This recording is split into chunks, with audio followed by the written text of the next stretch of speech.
Alright, now that we get all the wires out the way, the next step is to rip all of these 2x6s. So basically what we're going to be doing with these 2x6s is ripping them at an angle in half. Basically what I mean, of course, is that we're going to rip from this corner to the opposing corner on the other end. And then what we'll do with that is we'll have two matching angled joists to add to the bottom of the existing ones, creating a slope that'll be roughly about maybe around a 212. Let's see, it's going 10 feet. It's going to be about 1.5 12 pitch, which is perfectly fine for a metal roof anyways. But they didn't want to go too far. If I did 2x8s, then it would have brought the gutter below this beam, and they want to keep everything above the beam. So 2x6, like I say, it's plenty enough. It's definitely way better than what's up there, which is essentially no slope. So, and if they did the deck correctly, there should be at least a slight slope to it. So by the time I add this, it might actually be close to a 2 to 3 pitch. So, but we'll just see. That part doesn't matter too much. We're gonna have to rip all of these. I don't know about all of them, of course. I'm just gonna start putting them up. I hopefully grabbed more than I need.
So that's the first 4 cut.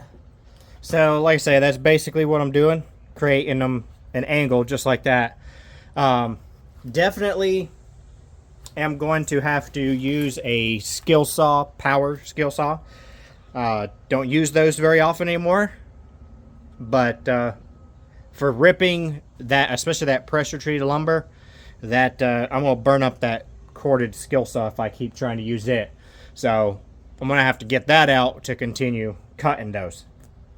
But we'll see how far we get. I'm gonna try and cut. I'm gonna try and hang these ones and then see what we got to do from there.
All right, so this is a strong tie. It's a mending plate basically, and I'm using it to tie them together because of the fact that the nails are only going to work for a certain length, and I'm staggering them from side to side. So for now, I'm just putting 1 screw in it, in each side of it, just to hold it up there, and then I'll come back through later and add either nails or screws in the rest of the holes, which in this case of the way that you're using this plate here, these middle holes will not be filled, but all 5 in the top and bottom should be filled. So I'm going to add it to the other 4 real quick to hold them up, make sure they don't fall, and then we'll go on from there.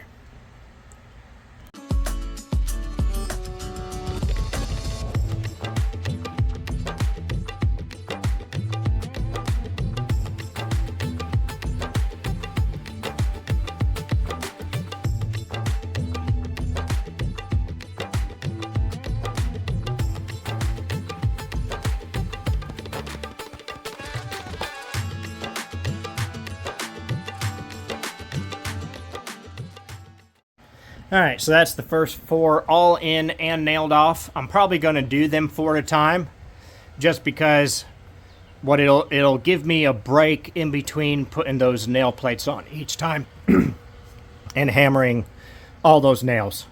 That's 10 nails in each one of those. Well, one of them's a screw, so 8 nails in each one of those, and there's 4 on each one, so that's 32.